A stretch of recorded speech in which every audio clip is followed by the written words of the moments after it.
gemes banget ini, padahal acaranya sedikit santai tapi serius ya Bapak Ibu ya. Assalamualaikum warahmatullahi wabarakatuh.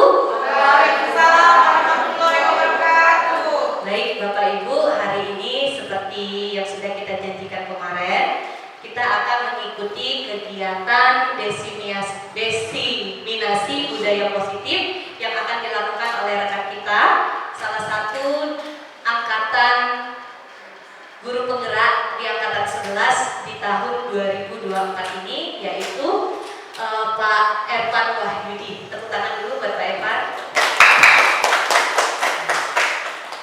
Adapun kegiatan hari ini tidak banyak, yaitu ada pembukaan sambutan dari kepala sekolah yang diwakilkan oleh Wakahumas.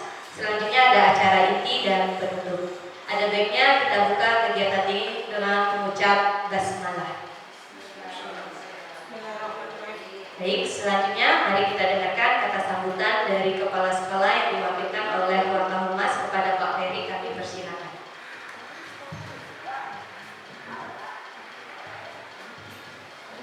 Assalamualaikum warahmatullahi wabarakatuh. Yang saya hormati calon guru penggerak angkatan ke-11 Bapak Ervan Wahyudi, yang saya hormati alumni guru penggerak, ada Ibu Fitria dengan Pak Faisal, yang saya hormati Bapak Ibu guru yang sempat hadir pada siang hari ini. Pertama-tama marilah kita panjatkan puji dan syukur kita kepada Tuhan Yang Maha Esa, karena kita berkumpul di ruangan ini dalam keadaan sehat, sehingga kita bisa mendengarkan langsung paparan dari calon guru penggerak kita, yaitu Bapak Ervan Wahyudi. Pada hari ini beliau akan mempresentasikan desiminasi budaya positif. Bapak Ibu, perlu saya beritahukan, hal ini berkaitan dengan PMN. Silakan nanti ambil dokumentasinya ya, supaya kalian bisa mengklik di PMN. Kemudian yang kedua, saya beritahukan bahwa Bapak Ibu yang ingin berminat untuk mengikuti guru penggerak, silakan daftar. Kalau kemarin itu ada batas usia, sekarang ini tidak ada lagi batas usia. Jadi umur 50 tahun sudah masih bisa melok, 40 bisa melok. Ya tinggal keinginan Bapak Ibu. Kemudian yang kedua, marilah ajang seperti ini kita jadikan bahwa kegiatan kita dalam bertukar pikiran sesama guru, karena kita yang hadir di sini dengan berbagai macam disiplin ilmu. Jadi kita lakukan kerjasama dengan teman sejawat kita, kemudian kita berkonsultasi untuk menciptakan metode pembelajaran yang lebih baik dalam kurikulum merdeka. Jadi itu saja yang dapat saya sampaikan pada pagi hari ini. Saya dengan ucapan wabillahi taufiq wal hidayah. Wassalamualaikum warahmatullahi wabarakatuh. Terima kasih kepada Pak Ferry. Baik Bapak Ibu, selanjutnya kita masuk ke acara inti. Kegiatan ini bisa diimbangi dengan ada makan dan minum ya Pak ya, bisa diselingi mengingat waktunya kurang lebih 1 jam. Semangat ya Bapak Ibu ya. Oke, mari tepuk tangan buat Pak Ervan Wahyudi. Waktu dan tempat kami persilakan Pak. Assalamualaikum warahmatullahi wabarakatuh. Sebelum saya menyampaikan materi hari ini, Bapak Ibu, saya izinkan saya mengucapkan selamat datang terlebih dahulu. Yang pertama, saya mengucapkan terima kasih banyak kepada Bapak Kepala Sekolah yang hari ini diwakili oleh karena beliau sangat mendukung kami untuk melakukan kegiatan-kegiatan seperti ini. Beliau selalu memfasilitasi kami. Dan yang kedua, saya juga mengucapkan terima kasih banyak kepada Bapak Ibu rekan-rekan guru hebat semua sudah mau menyempatkan waktunya untuk mengikuti kegiatan hari ini, yang mana kegiatan hari ini merupakan rangkaian dari pendidikan guru penggerak, ya. Yang ini adalah wujud aksi nyata yang harus kami lakukan. Nah, mungkin itu saja Bapak Ibu. Sekali lagi saya ucapkan terima kasih banyak dan izinkan kami untuk memulai memaparkan beberapa materi dari budaya positif ya yang telah kami dapatkan. Baik, kita mulai ya Bapak Ibu.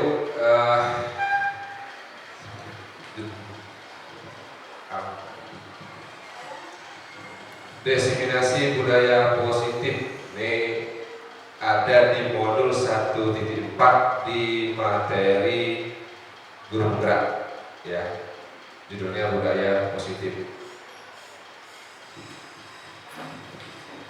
Nah, ini mukadimahnya dulu. Apa sih budaya positif? Budaya positif adalah sebuah nilai kebajikan. Nah, itu nilai kebajikan saya terbalik ya, yang menjadi keyakinan juga saya terbalik, dan pada akhirnya menjadi karakter atau ciri khas dari sebuah komunitas atau lembaga. Untuk menciptakan budaya yang positif di sekolah, guru hendaklah mampu menjalankan perannya dalam menciptakan pembelajaran yang nyaman dan menyenangkan di sekolah. Karena budaya positif dapat mendorong murid untuk mampu berpikir dan bertindak serta mencipta sebagai proses memerdekakan dirinya sehingga murid lebih mandiri dan bertanggung jawab. Nah, ini sengaja saya tebalkan nilai kebajikan dan keyakinan. Nanti ada keterkaitan, ada materinya. Oke, lanjut. Nah, ini konsep inti budaya positif ya.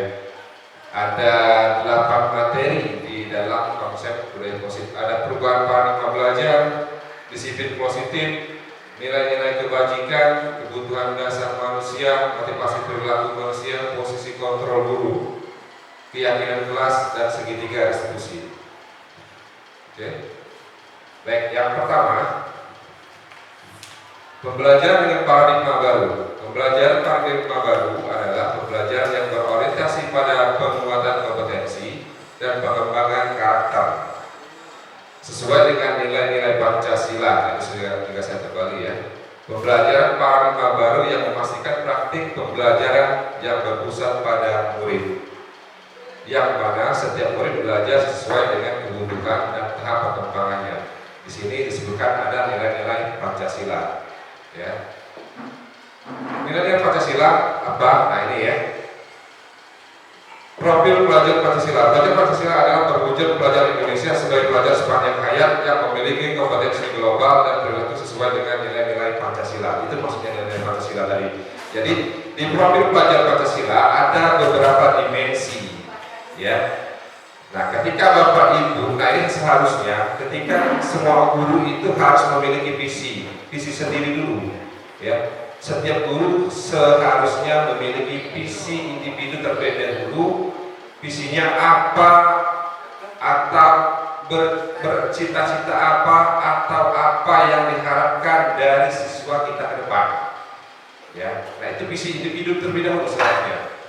Dari kita ambil dari mana? Dari profil pelajar Pancasila ini, dimensinya, misalnya beriman, berpendidikan global, bergotong royong, kreatif, mandiri, dan seperti itu. Nah, kalau semua guru sudah mempunyai visi pribadi, visi individu, yang kita kelompokkan itu bisa menjadi visi sekolah. Jadi di sekolah itu bisa satu visi, bisa satu cita-cita, jadi sejalan. Nah, itu maksudnya. Nah, jadi makanya di visi itu tidak boleh menyatakan frasa, misalnya mewujudkan siswa yang berkarakter karakter profil para pelajar Pancasila dan itu masih berlaku umum. Jadi tidak seperti itu. Jadi kita ambil dimensinya yang ini, ya, beriman, mandiri, terserah kita mau yang mana sesuai dengan cita-cita kita masing-masing. Nah, itu sebetulnya, ya. Oke, lanjut. Nah, tadi di awal tadi saya katakan sekarang itu paradigma barunya adalah pembelajaran berbasis student center. Jadi berpusat pada siswa. Nah, kalau sebelumnya mungkin pada praktiknya kita selama ini ke teacher center, ya. Jadi siswa itu menurut kehendak kita sebagai guru. Nah, sekarang dibalik, Bapak Ibu. Sekarang dibalik, ya. Sekarang kita yang memfasilitasi siswa, jadi kita yang membimbing siswa. Jadi kita sebagai guru ini hanya menuntun nanti. Nah, ini besok kaitannya dengan filosofi Ki Hajar Dewantara. Pendidikan adalah menuntun. Menuntun segala kodrat yang ada pada anak, agar mereka dapat mencapai keselamatan dan kebahagiaan yang setinggi-tingginya, baik sebagai manusia maupun sebagai anggota masyarakat. Nah, ini kata Ki Hajar Dewantara, ya. Segala kodrat. Nah, kodrat di sini ada dua, Bapak Ibu, ya. Ada kodrat alam dan ada kodrat zaman. Nah, jadi Bapak Ibu, untuk kodrat alam, ya, kita sebagai guru tidak bisa merubah anak itu kodrat alamnya seperti apa. Jadi kita hanya menuntun hal sekarang ini, ya. Terus guru seperti petani, ada lagi istilahnya guru seperti petani. Guru memiliki peran lainnya seorang petani yang menyemai benih tanaman. Maksudnya jadi diibaratkan seperti benih tanaman yang siap disemai, ditanam dan dirawat dengan penuh kasih sayang. Nah, ini maksudnya seperti apa, Bapak Ibu? Kalau kita dikasih bibit padi, ya, kalau kita dikasih bibit padi, kita tentunya menanamnya seperti menanam padi, ya. Jadi kita tidak bisa merubah padi ini menjadi duren. Nah, seperti itu, ya, Bapak Ibu. Jadi itulah maksudnya kita hanya membimbing siswa sesuai dengan kodratnya, bukan merubah kodratnya. Nah, itu dinamakan kodrat alam. Kalau kodrat zaman, kita harus mengikuti zaman. Nah, kalau sekarang ini eranya digital. Nah, artinya kita juga harus sebagai guru harus melek digital, melek IT. Yang ketiga, menghamba pada murid. Nah, ini lagi ada menghamba kepada murid. Maksudnya apa? Pendidikan yang berhamba pada anak, artinya seorang guru harus mengutamakan kebutuhan siswa. Nah, jadi seperti saya katakan tadi, kalau dulu biasanya teacher center, sekarang kembali ke student center. Itu paradigmanya. Jadi kita guru ini hanya menggiring, hanya menuntun, ya, agar anak tidak lepas dari kodratnya, ya. Nah, seperti itu. Oke. Nah, ini ada miskonsepsi tentang teori kontrol, ya. Ilusi guru untuk mengontrol siswa. Nah, kalau selama ini pokoknya siswa itu ada di kontrol oleh guru, ya. Ilusi bahwa kritik dan membuat rasa bersalah mampu membuat karakter, belum tentu, ya. Ilusi bahwa semua perbuatan positif efektif dan bermanfaat, sama ilusi bahwa orang dewasa berhak memaksa. Nah, ini, ya. Jadi Bapak Ibu, hanya ilusi bahwa kita sebagai guru merasa lebih tua itu harus memaksa siswa kita untuk menyuruhi kehendak kita, ya. Itu paradigma yang lama, ya. Nah, ini miskonsepsinya. Jadi belum tentu belum tentu benar dari teori kontrol ini, ya. Oke, lanjut. Nah, ini merubah paradigma stimulus respon ke pendekatan teori kontrol. Nah, ini yang diharapkan pemerintah ya. Dari stimulasi respon tentang dunia, pandangan kita tentang dunia diubah ke teori kontrol tentang dunia ya. Yang pertama contoh realitas kebutuhan kita sama. Nah, teori kontrolnya realitas kebutuhan kita pasti berbeda. Nah, artinya begitu. Jadi di siswa tidak semua kebutuhan siswa itu sama, pasti berbeda-beda. Semua orang melihat hal yang sama, setiap orang memiliki gambaran yang berbeda. Kita mencoba mengubah orang agar berpandang sama dengan kita. Itu yang harus kita ubah ya. Kita berusaha memahami pandangan orang lain tentang dunia. Nah itu yang kita ubah. Jadi mindset kita ubah hari ini. Ya. Perilaku buruk dilihat sebagai suatu kesalahan. Semua perilaku memiliki tujuan. Jadi pandangan kita berubah. Kalau dulu perilaku buruk dilihat sebagai suatu kesalahan, hari ini semua perilaku pasti ada tujuan. Orang lain bisa mengontrol saya, hanya Anda yang bisa mengontrol diri Anda. Saya bisa mengontrol orang lain. Kita rubah, Anda tidak bisa mengontrol orang lain. Pemaksaan ada pada saat tunjukkan atau gagal. Itu pemaksaan kita rubah menjadi kolaborasi dan konsensus menciptakan pilihan-pilihan baru. Model berpikir kali dulu menang kalah, sekarang win-win solution ya. Menang. Nah, jadi tidak ada menang kalah lagi berpikirnya. Oke, lanjut. Nah, lanjut ke disiplin positif. Ya, ini dari rangkaian dari budaya positif ini materi yang kedua, disiplin positif. Disiplin positif merupakan satu cara penerapan disiplin yang bertujuan untuk menumbuhkan kesadaran serta memberdayakan siswa untuk melakukan sesuatu tanpa imbalan, ancaman maupun hukuman. Nah, Bapak Ibu, di guru penggerak ini, ya, saya baru menyadari kalau imbalan itu pun itu belum tentu positif bagi siswa. Ya, kalau hukuman jelas ya, hukuman jelas. Nah, ternyata penghargaan atau imbalan pun belum tentu positif bagi siswa. Ya. Nah, yang tepat untuk menangani masalah siswa yaitu disiplin positif. Ya. Jadi bukan hukuman atau memberi penghargaan. Oke, lanjut. Disiplin positif sebagai pendidik, tujuan kita adalah menciptakan murid yang memiliki disiplin diri sehingga mereka berperilaku mengacu pada nilai-nilai kebajikan. Nah, nanti ada nilai-nilai kebajikan juga ya.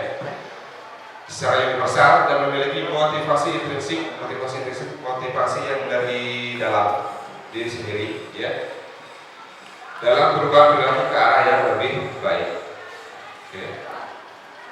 Ada nilai-nilai kebajikan yang harus kita terapkan di sekolah maupun di kelas ya.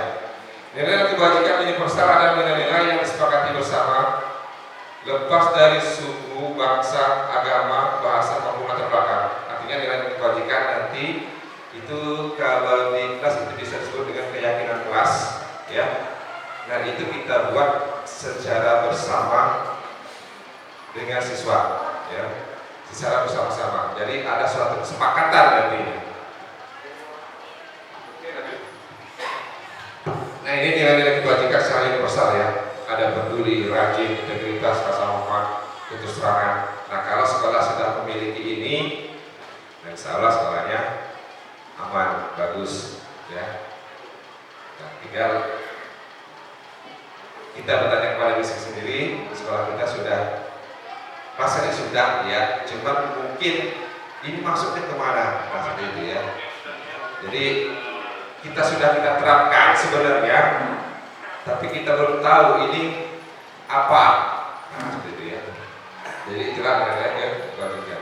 Nah ini contoh nilai-nilai kebajikan yang sepakati bersama, lepas dari suku bangsa tadi, agama, bahasa, latar belakangnya. Contoh nilai kebajikan atau institusi.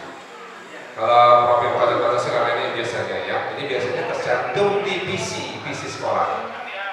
ya. Profil pelajar bangsa itu kan divisi sekolah. Kalau Bapak Ibu lihat divisi sekolah itu mewujudkan siswa yang berkarakter bla bla bla seperti itu ya. Berakhlak mulia, kreatif, mandiri, peduli lingkungan, nah seperti itu. Ya itu biasa divisi. Jadi ada yang beda ya, toleransi, bisa rasa hormat. Nah ini tadi termasuk dimensi profil pelajar baca Pancasila. Dapat dipercaya, lurus hati, pendengar yang aktif, tidak merendahkan orang lain, memberikan yang terbaik dari diri. Oke. Nah sebelum ke nilai Bapak Ibu, ada kebutuhan dasar manusia, ya. Jadi kita pahami dulu kebutuhan dasar manusia. Kebutuhan dasar manusia itu adalah segala sesuatu yang kita lakukan untuk mendapatkan apa yang kita inginkan. Jadi siswa pun pasti memiliki kebutuhan dasar. Makanya perilakunya berbeda-beda, ya. Jadi kalau Bapak Ibu sering melihat misalnya anak tersebut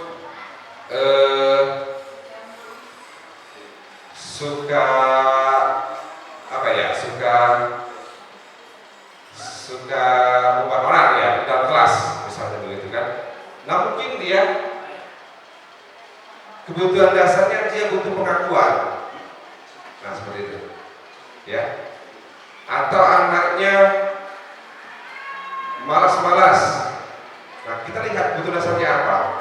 Jadi mengatasi masalahnya seperti itu dulu. Kita lihat dulu kebutuhan dasar si anak, ya. Nah ini ada 5. Kebutuhan dasar manusia itu ada 5. Ada bertahan hidup, ya. Kalau bertahan hidup, ya sandang, makan, papan, sendiri ya.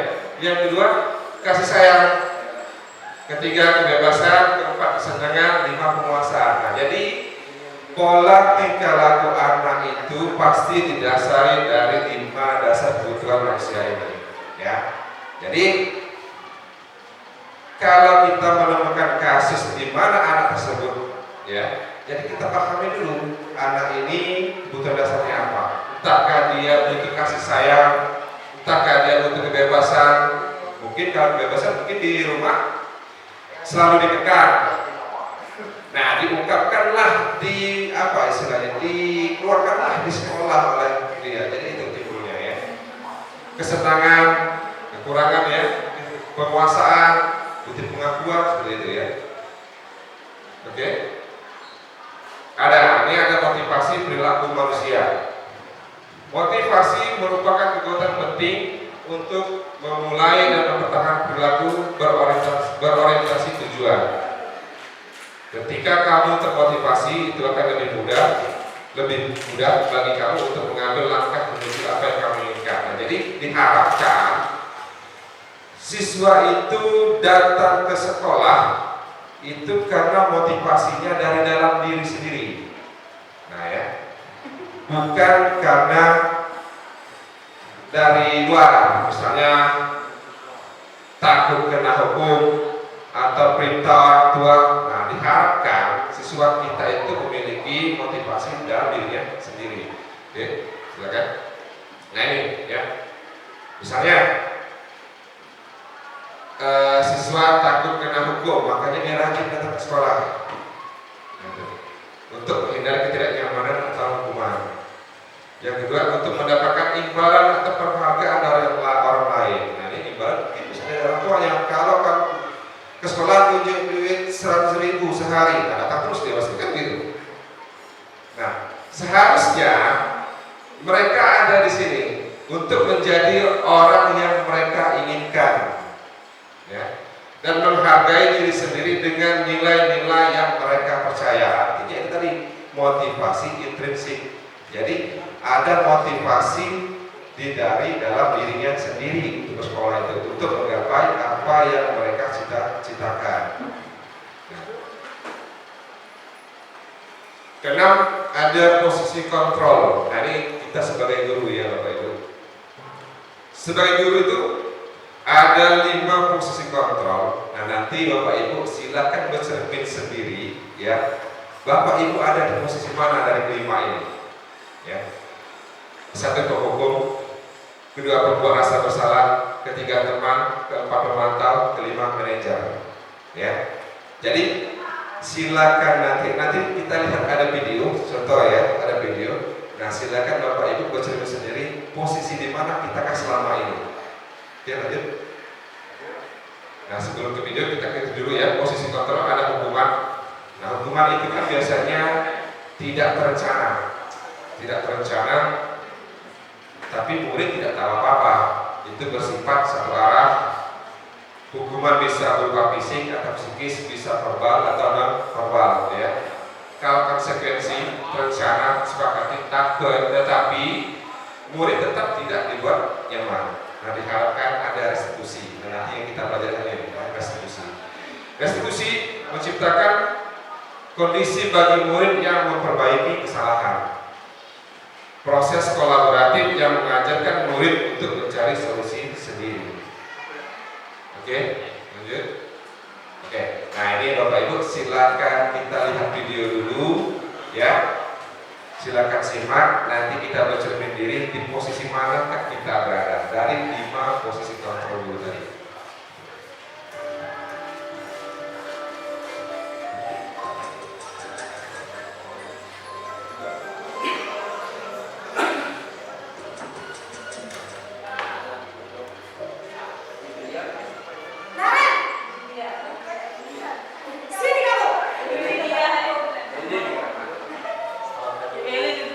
Selalu terlambat. Kamu deh pasti terlambat.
Bisa lah, Bu. Oh iya. Ya sudah sampai ke sekolah sendiri beresin urusan absen kamu. Kamu ini ada saja.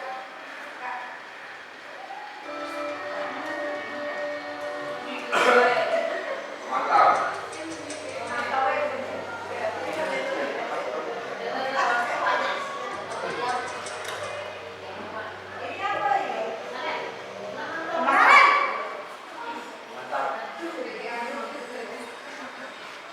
Selamat pagi, Bu. Jam berapa kita harus masuk sekolah, Nak? Kita harus di sekolah jam 7. Iya betul, sekarang sudah jam 7. Kalian sudah tahu konsekuensinya jika terlambat hadir. Paham, Bu.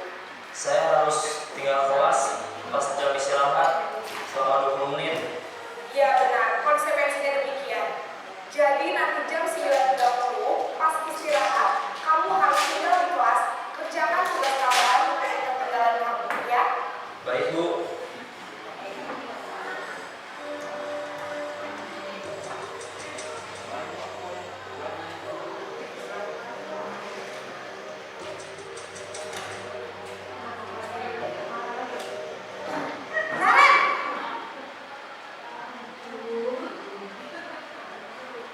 Selamat pagi, Bu. Selamat pagi, Naren. Maaf, Bu. Saya terlambat. Ya, sekolah masuknya jam 7, sekarang sudah jam 7.20. Jadi sekarang bagaimana ini, Naren? Maaf, Bu. Saya lupa setel alarm saya semalam. Baiklah, menurut kamu, keyakinan sekolah yang mana yang perlu kamu tingkatkan? Menghargai diri sendiri dan orang lain mungkin, ya, Bu. Setuju. Jadi, apakah kalian meyakini prinsip saling menghormati tersebut? Iya, Bu. Saya meyakininya. Apakah kalian bersedia memperbaiki masalah keterlambatan ini? Bersedia, Bu. Bagaimana kamu akan memperbaiki masalah keterlambatan ini? Saya akan coba untuk tidak lupa menyetel alarm saya, Bu.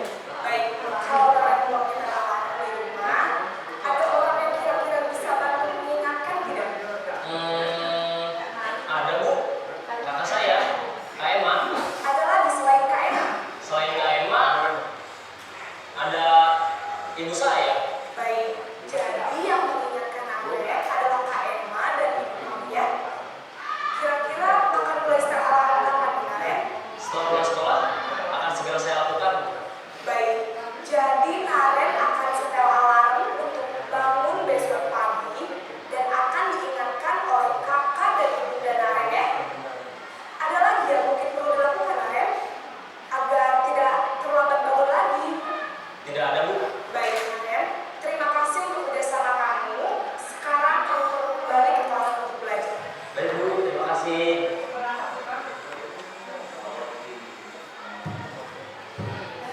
Oke, stop. Nah itu Bapak Ibu ya. Nah silakan Bapak Ibu bercermin diri di posisi manakah Ibu selama ini. Nah, semuanya mantap kalau semua ya kan. Nah yang diharapkan kita itu di posisi sebagai manajer. Ya. Nah, yang diharapkan pemerintah itu kita diharapkan di posisi sebagai manajer. Makanya kembali ke filosofi KHD tadi, ya, berpusat kepada siswa. Di posisi manajer tadi, ibu gurunya tadi menyatakan apa sih keyakinan kelas yang sudah kamu langgar. Nah, itu Bapak Ibu ya. Terakhir, si gurunya mengajak siswa berdiskusi dengan siswa bagaimana kamu memperbaiki kesalahan kamu. Nah, seperti jadi posisi kita sebagai hanya menuntut, tidak boleh sebagai penghukum. Nah, jadi itu yang mindset kita yang kita ubah, ya. Apalagi teman sebagai teman ini bisa positif, bisa juga negatif, ya. Bisa terkadang anak kalau sebagai teman lebih, jadi ya gimana ya, lebih kurang ajar kadang kan karena kita mau sebagai teman. Baik, karena ini biasanya kalau Bapak Ibu sebagai penghukum ya, Seseorang berhukum bisa menggunakan hukuman fisik maupun verbal. Orang-orang yang menjalankan posisi penghukum senantiasa mengatakan bahwa sekolah memerlukan sistem atau alat yang dapat lebih menekan murid-murid lebih dalam lagi. Ya. Kalau Bapak Ibu sebagai pembuat rasa bersalah, pada posisi ini biasanya guru akan bersuara lebih lembut. Pembuat rasa bersalah akan menggunakan keheningan yang membuat orang lain merasa tidak nyaman. Jadi kalau Bapak Ibu memposisikan sebagai pembuat rasa bersalah, biasanya siswa itu merasa bersalahnya lebih besar, lebih dalam, ya. Kalau sebagai teman, guru pada posisi ini tidak akan menyakiti murid, namun akan tetap berupaya mengontrol murid melalui persuasi. Posisi teman pada guru bisa negatif ataupun yang positif. Positif di sini berupa hubungan baik yang terjalin antara guru dan murid. Keempat, kalau sebagai pemantau, ya, memantau berarti mengawasi. Pada saat kita mengawasi, kita bertanggung jawab atas perilaku orang-orang yang kita awasi. Nah, biasanya kalau kita sebagai pemantau, kalau anak tersebut sudah berbuat salah, biasanya kita pantau terus, kita ingat terus, yang lain terabaikan, kan seperti itu biasanya. Lanjut. Nah, sebaiknya kita di posisi sebagai manajer. Manajer adalah posisi di mana guru berbuat sesuatu bersama dengan murid. Mempersilahkan murid mempertanggungjawabkan perilakunya, mendukung murid agar dapat menemukan solusi atas permasalahannya sendiri. Nah, jadi seperti itu ya. Jadi kalau siswa itu berbuat salah, kita berdiskusi dengan siswa, biarkan mereka menemukan solusi untuk memperbaiki kesalahan mereka yang telah lakukan. Ya. Oke. Nah, di sini ada keyakinan kelas. Mengapa harus keyakinan kelas bukan peraturan kelas? Nah, ini ada pertanyaan ya. Ada pertanyaan otomatis. Mengapa harus keyakinan kelas bukan peraturan kelas? Berbeda ya Bapak Ibu. Keyakinan kelas dengan peraturan kelas itu berbeda. Kalau keyakinan kelas itu upaya memotivasi kembali, motivasi anak dari dalam dirinya sendiri, ya. Kalau peraturan itu biasanya kita tidak melibatkan siswa, tidak ada kesepakatan dengan siswa, ya, untuk membuat peraturan, sehingga peraturan itu biasanya berpihak hanya sebelah pihak, ya. Nah, keyakinan kelas memberikan manfaat lebih dalam menciptakan lingkungan belajar yang positif dan memotivasi siswa untuk berperilaku lebih baik. Okay. Pembentukan keyakinan kelas itu bersifat abstrak, berupa pernyataan universal yang tadi, nilai-nilai kebajikan yang tadi, ya, dibuat dalam pernyataan positif sedikit saja agar mudah diingat siswa sesuai dengan kondisi kelas atau sekolah. Semua warga kelas atau sekolah dilibatkan dalam membuat keyakinan kelas. Nah, fungsinya untuk mendisiplinkan diri. Nah, jadi ketika anak-anak sudah kita libatkan membuat keyakinan kelas, ada pedoman bagi anak untuk mendisiplinkan dirinya sendiri. Ya, nah, jadi pertanyaannya, kalau Bapak Ibu sebagai wali kelas, sudahkah Bapak Ibu membuat keyakinan kelasnya masing-masing? Nah, itu. Nah, seperti Bu Fitria 10.5 sudah diterapkan ya. Jadi di 10.5 saya lihat sudah ada keyakinan kelas anak. Terus 5 ada. Nah, alhamdulillah kalau sudah ya. Jadi kalau belum, diharapkan semua kelas itu ada keyakinan kelas masing-masing. Nah, tentunya berbeda. Pasti tidak sama ya. Sesuai kebutuhan anak, sesuai kebutuhan kelas masing-masing ya. Oke. Nah, ini contoh hasil keyakinan kelas sekolah lain ya, 10.5. Ini contoh, harus contoh. Bertanggung jawab mengerjakan tugas piket. Nah, ini pedoman anak-anak. Ini sudah dibuat dan secara bersama-sama dan sudah disepakati secara bersama-sama antara guru dan anak-anak. Nah, beda kan dengan peraturan. Kalau peraturan hanya guru tadi biasanya sopan dan menghormati guru, bersikap jujur, saling tolong menolong, bersikap tenang saat belajar berlangsung, hidup rukun dengan teman. Nah, ini. Jadi diharapkan di tiap masing-masing kelas ada keyakinan kelas masing-masing. Ya. Lanjut. Nah, ini materi segitiga restitusi. Nah, ini tadi yang berkaitan dengan posisi kontrol tadi, posisi 5 kontrol guru tadi, ya. Proses menciptakan kondisi bagi peserta didik untuk memperbaiki kesalahan mereka sehingga mereka bisa kembali pada kelompok mereka dengan karakter yang lebih kuat. Jadi kita sebagai guru menyelesaikan masalah yang ada pada siswa itu bagaimana caranya siswa tetap merasa nyaman, ya, tidak ada rasa takut, tidak ada siswa merasa terhukum. Nah, seperti itu, ya. Jadi kita menggunakan segitiga restitusi. Oke. Nah, ini segitiga restitusi itu apa? Restitusi yang paling dasar menstabilkan identitas. Ya. Yang kedua, validasi tindakan yang salah, lalu menanyakan keyakinan. Apa menanyakan keyakinan yang saya katakan tadi? Apa keyakinan kelas yang sudah disepakati. Oke, yang pertama menstabilkan identitas. Nah, ini biasanya kalau kita sebagai memposisikan kita guru ini sebagai manajer, kita menyelesaikan permasalahan pada siswa itu pasti menggunakan segitiga langkah-langkah atau pendekatan segitiga restitusi, ya.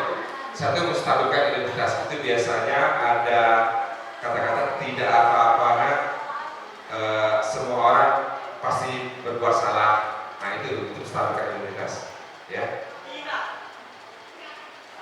Tidak ada manusia yang sempurna. Setiap orang pasti pernah melakukan kesalahan. Nah, seperti itu, ya. Yang kedua, validasi tindakan yang salah. Nah, ini biasanya pertanyaannya, kamu pasti punya alasan. Nah, tadi dicontohkan sebagai posisi manajer tadi, kamu pasti punya alasan kenapa kamu melakukan kesalahan ini, ya. Coba kamu ceritakan bagaimana kamu bisa melakukan kesalahan ini. Yang ketiga, menanyakan keyakinan. Nah, ketika Bapak Ibu sudah membuat keyakinan kelas masing-masing, ini solusi bagi anak untuk memperbaiki apa kesalahan yang telah dilakukan, ya. Keyakinan apa yang kita sepakati yang telah kamu langgar, seperti itu biasanya, ya. Bayangkan tentang kelas yang ideal yang kamu inginkan. Nah, seperti itu. Oke. Nah, ini Bapak Ibu ada video contoh bagaimana kita melakukan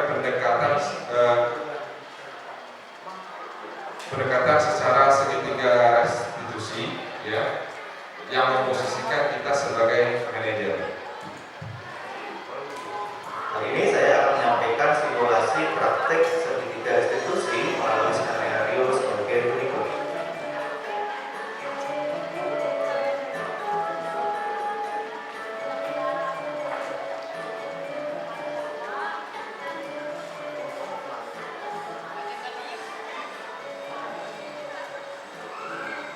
Nah, bagaimana praktik segitiga restitusi pada masalah tersebut?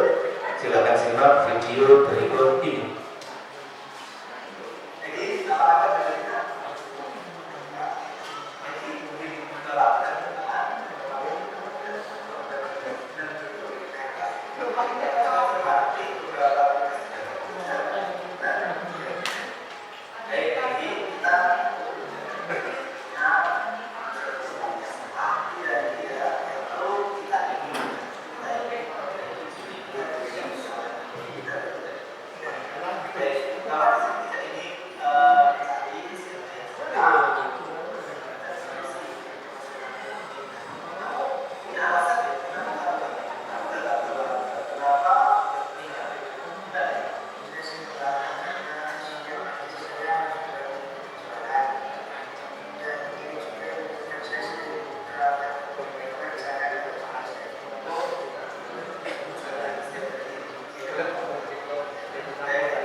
Nah, itu contoh salah satu penerapan segitiga restitusi ya Bapak Ibu. Jadi guru tersebut memposisikan sebagai manajer. Jadi bukan penghukum, bukan teman, bukan pemberasa bersalah, ya, bukan sebagai pemantau. Nah, jadi kita semua diharapkan sebagai manajer, ya. Jadi kita ubah perkembangan kita ke depan, ya. Oke, lanjut. Penutup, dalam menerapkan program disiplin positif, hendaknya guru memiliki standar kepribadian profesional dan sosial yang baik, di mana guru mampu merefleksi dirinya dalam posisi kontrol saat ini. Bagaimana perjalanan dirinya sebagai omong atau manajer, ya, yang menuntun murid-muridnya menjadi insan yang mandiri, merdeka, dan bertanggung jawab. Nah, ini standar nasional pendidikan yang diharapkan oleh pemerintah saat ini. Jadi intinya Bapak Ibu, rubah mindset kita. Kalau dulu kita mengajar, kita sebagai guru ini hanya sebagai teacher center, sekarang dirubah ke student center, ya. Dan istilahnya, kalau dulu siswa itu harus menuruti kehendak kita, sekarang kita yang harus menuruti kehendak siswa, dibalik. Nah itu ya. Oke. Nah itulah Bapak Ibu ya. Nanti saya minta satu orang untuk merefleksikan diri apa yang telah Anda pelajari hari ini. Kedua, bagaimana perasaan Anda setelah belajar materi ini. Ketiga, posisi kontrol bagaimana Bapak Ibu terapkan ke depannya. Ya. Jadi itu saja yang materi yang dapat saya sampaikan. Mohon maaf apabila ada kesalahan kekurangan. Saya akhiri. Wassalamualaikum warahmatullahi wabarakatuh.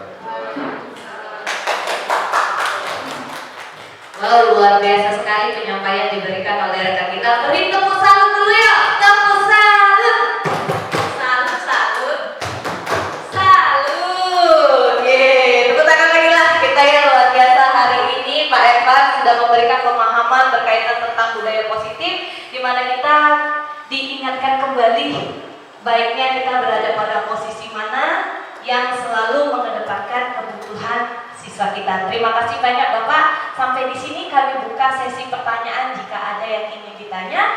Mumpung ada kesempatan dari narasumber terbaik kita hari ini, Pak Eka. Silakan Bapak Ibu jika ada pertanyaan. Masuk rekaman Pak. Ya, coba Bapak Ibu, ada Bu Reni ingin bertanya, kita dengarkan dulu. Assalamualaikum. Yang jadi pertanyaan tadi ada contoh, keyakinan kelas 5. Di sini tidak ada kalimat jangan atau tidak. Itu sebenarnya boleh dipakai atau tidak? Itu saja. Baik, Bapak Ibu, ada yang bisa jawab? Kira-kira kenapa tidak boleh memakai kata jangan atau tidak boleh? Kira-kira Bu Fitria? Oke. Untuk keyakinan kelas tadi coba lagi. Itu bersifat abstrak ya tadi. Nah, dibuat dalam pernyataan positif, Ibu. Ya, jadi tidak boleh menyatakan dilarang atau jangan. Nah, itu tidak menampilkan itu. Ya, kalau itu lebih ke peraturan. Makanya kalau peraturan itu guru biasanya yang membuat sepihak tanpa melibatkan siswa. Jangan membawa perhiasan. Nah, seperti itu kan. Nah, itu biasanya guru yang membuat atau sekolah. Tidak apa-apa, itu kan peraturan. Berbeda dengan keyakinan. Berbeda. Keyakinan itu fungsinya untuk mendisiplinkan diri anak itu sendiri. Dalam artian anak punya pedoman bahwa mereka harus harus mengikuti pedoman-pedoman yang telah mereka sepakati sendiri. Nah, jadi tidak menggunakan kata jangan atau yang bernada negatif. Nah, berbentuk positif. Misalnya tadi contoh tadi bertanggung jawab mengerjakan tugas weekend. Nah, ya. Jadi kalau anak-anak tersebut sudah mengikuti pedoman yang seperti ini, timbullah motivasi dalam dirinya sendiri. Nah, itu intinya, ya. Diharapkan timbul motivasi dari dalam dirinya sendiri untuk bertanggung jawab untuk masyarakat tugas weekend, ya, masing-masing, ya. Bersikap jujur. Kira-kira bagaimana Bu ini? Oke, ada lagi? Cukup? Kalau misalnya ada kalimat yang kita bahas itu ada kalimatnya seperti ini Pak, tidak melakukan bullying di kelas, itu yang bagus itu kata-katanya, kalau tadi memang harus positif, kata-kata yang bagus itu kira-kira apa Pak? Tidak melakukan bullying. Nah, itu tidak melakukan bullying mungkin bisa seperti ini, ya. Saling menghormati, ya kan? Saling menghormati satu sama lain, ya kan? Ya. Nah, itu lebih ke peraturan. Kalau tidak, jangan, itu lebih ke peraturan. Ya, ya. Nah. Oke. Sedikit tambahan Bapak Ibu, kenapa di sini kita diminta untuk dalam pernyataan positif ini sekali lagi membiasakan diri kita untuk menyampaikan kalimat positif sehingga yang teringat di dalam pikiran adalah bersikap jujur. Kalau negatifnya tidak boleh bohong, berarti yang diingatnya bohong. Tapi kalau kita tulis bersikap jujur, yang diingat anak-anak jujur, gitu. Jadi mengurangi kalimat negatif untuk membiasakan dari bahasa positif menjadi praktik baik yang lebih positif. Mungkin itu. Oke, terima kasih Bu Fitri atas doanya, ya. Oke, kira-kira bisa ada lagi? Cukup, ya? Oke, cukup. Kita akhiri, ya, jumpa kita hari ini. Saya akhiri, kalau tidak ada pertanyaan lagi, saya akhiri. Wassalamualaikum warahmatullahi wabarakatuh. Oke. Sepertinya sudah paham semua Pak. Luar biasa tadi penyampaiannya, singkat, jelas, dan padat gitu ya. Kalaupun nanti ada pertanyaan bisa menyusul atau WA Japri aja, bisa itu. Oke. Seperti biasa tadi, kalau kita boleh nih, apa yang telah Anda pelajari hari ini? Kita tentu belajar budaya positif atau diskusi positif. Nah, ini benar, biar kita dengar bersama nih Pak Evan, bagaimana perasaan Bapak Ibu setelah mempelajari materi ini? Bahagia kan? Bahagia. Oke, semakin semangat ya Bapak Ibu. Dan terakhir, posisi kontrol bagian mana yang akan kita terapkan ke depannya? Manajer. Itu udah paham semua Pak. Keren sekali, itu kok tangan lagi buat rekan kita ini. Baik Bapak Ibu, hanya itu aja kegiatan kita hari ini. Mari kita tutup dengan mengucapkan hamdalah. Alhamdulillah. Terima kasih. Saya selaku pembawa acara. Mohon maaf apabila ada kesalahan kata, dan kepada Allah saya mohon ampun. Saya akhiri. Wassalamualaikum warahmatullahi wabarakatuh.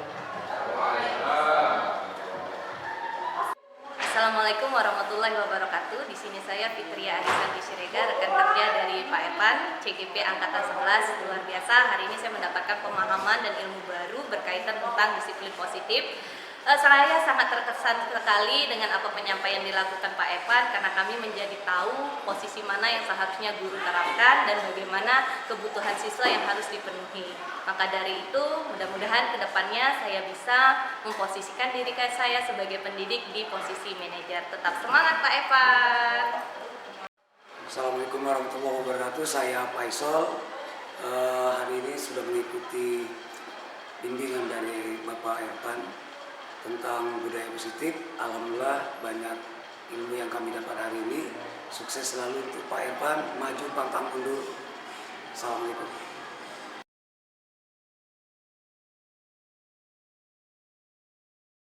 Warahmatullahi wabarakatuh.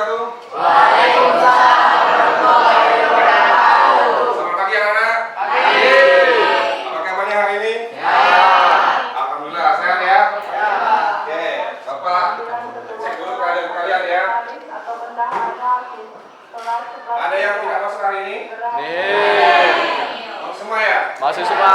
Ini ya. Alhamdulillah. Oke, sebelum kita memulai pertemuan kita kali ini, kita berdoa dulu ya. Berdoa menurut agama dan percaya kita masing-masing ya. Silakan untuk ketua kelas untuk pimpin doanya. Sebelum kita memulai, marilah kita berdoa dengan kepercayaan masing-masing. Berdoa dimulai.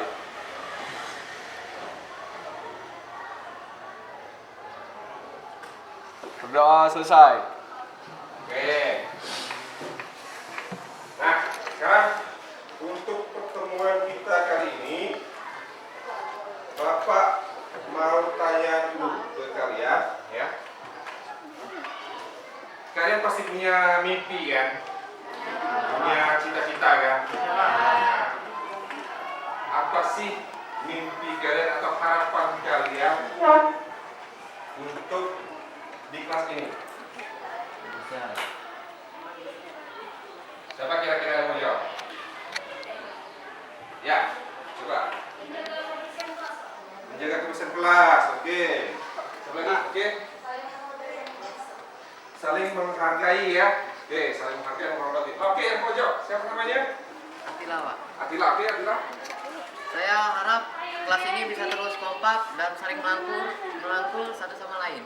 Oke, terus kompak dan merangkul satu sama lain. Nah ini ya, keyakinan kelas itu berfungsi untuk mendisiplinkan diri kita ya, diri kita pribadi. Nah, agar untuk mencapai apa yang kita inginkan, kita harus punya keyakinan terlebih dahulu ya. Jadi ketika kalian punya mimpi di kelas ini, mimpinya mau seperti tadi, misalnya tadi apa tadi? Menjaga kebersihan, semuanya pasti pengen kelas ini bersih kan? Bersih. Jadi saling menghormati. Nah, ya, itu bagus ya. Nah, Bapak punya kertas ini ya. Silakan dibagikan. Nah, Bapak minta kamu tulis satu mimpi kalian atau satu harapan kalian, ya. Silakan ditulis di kertas ini masing-masing. Nanti kita simpulkan, ya. Apa sih mimpi kalian, apa sih harapan kalian, dan itu akan menjadi sebuah keyakinan kelas ini, ya. Untuk kalian pedomani dalam rangka mewujudkan mimpi kalian untuk menjadi Lebih baik. yang lebih Baik. ya. Oke, silakan bagikan. Kita tolong bagikan.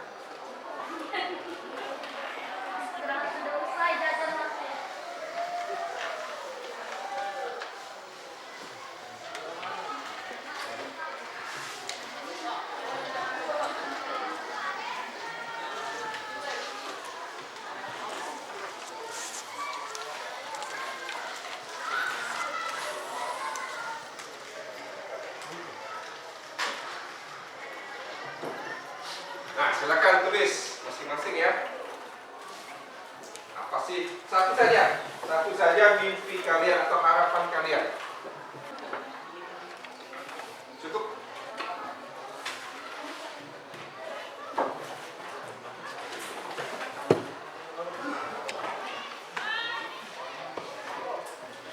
Sudah dapat semua? Ya, silakan tulis.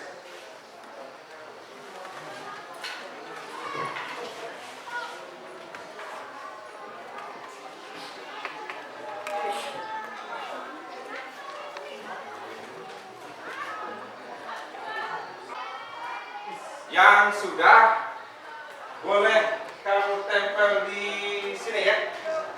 Ya Pak. Silakan. Yang sudah silakan tempel di bagian depan.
Sudah semua ya? Sudah ya? Nah, oke, jadi ini adalah mimpi kalian, harapan kalian ya. Nanti kita samakan ya, agar bisa menjadi keyakinan kelas untuk kalian pedomani. Oke. Ingin menjadi orang sukses. Nah, kalau orang ingin menjadi orang sukses itu apa ya bahasanya ya? Hah? Berarti lebih ke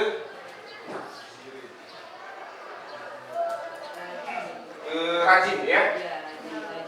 Rajin belajar.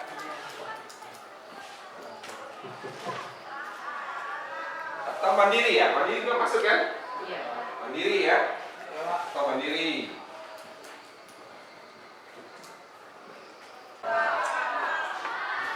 Lanjut.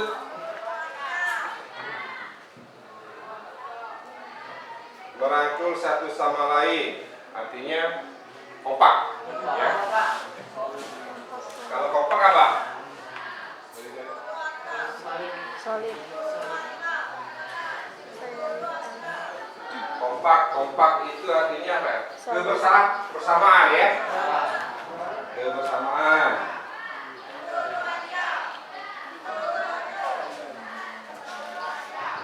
Saling menghargai dan menghormati, sama ya? Menghargai, menghormati ya. Harapan untuk diriku, semoga mimpiku bisa tercapai untuk menjadi seorang guru, dan untuk kelas ini semoga kita bisa maju bersama untuk selamanya. Nah ini sama ya, merangkul satu sama lain tadi ya. Jadi bersamaan ya. Bersamaan. Mimpi saya adalah menjadi seorang polwan. Nah bagus ini.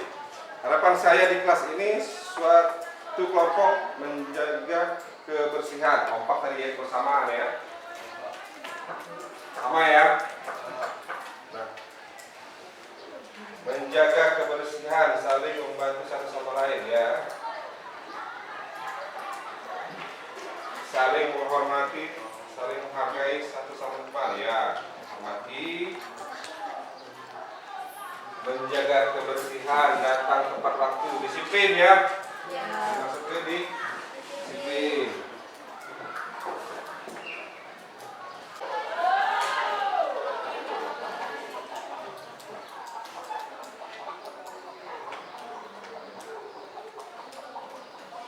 Nah, kalau dikompokkan ini menjadi 1, 2, 3, 4, 5, 6 ya. Ada 7 ya, kalau kita simpulkan ini ada 7 harapan kalian di kelas ini ya, yang kalian buat sendiri. Ada 7 harapan, ada 7 mimpi kalian untuk kelas ini ya. Dan ini kita jadikan pedoman sebagai keyakinan kelas ini ya. Nanti kita cetak ya, letakkan di mana, boleh di samping sebelah sini ya. Oke, itu saja ya. Anak-anak, terima kasih. Hari ini kita sudah membentuk keyakinan kelas ya. Sekali lagi, jadi hari ini Bapak cukupkan sampai di sini dan Bapak akhiri. Wassalamualaikum warahmatullahi wabarakatuh. Waalaikumsalam warahmatullahi wabarakatuh. Assalamualaikum warahmatullahi wabarakatuh. Selamat pagi, salam sejahtera bagi kita semua. Perkenalkan, nama saya Deka Polistari, saya Deka 105. Hari ini saya senang sekali karena saya dan teman-teman bersama Pak Irfan Wahyudi telah membuat keyakinan kelas dan menjadi pedoman bagi kami untuk mendisiplinkan diri. Terima kasih. Assalamualaikum warahmatullahi wabarakatuh. Selamat pagi, perkenalkan nama saya Tilsa Natasha dari kelas 105. Saya senang sekali karena saya dan teman-teman bersama Pak Irfan telah membuat keyakinan kelas yang menjadi pedoman bagi kami untuk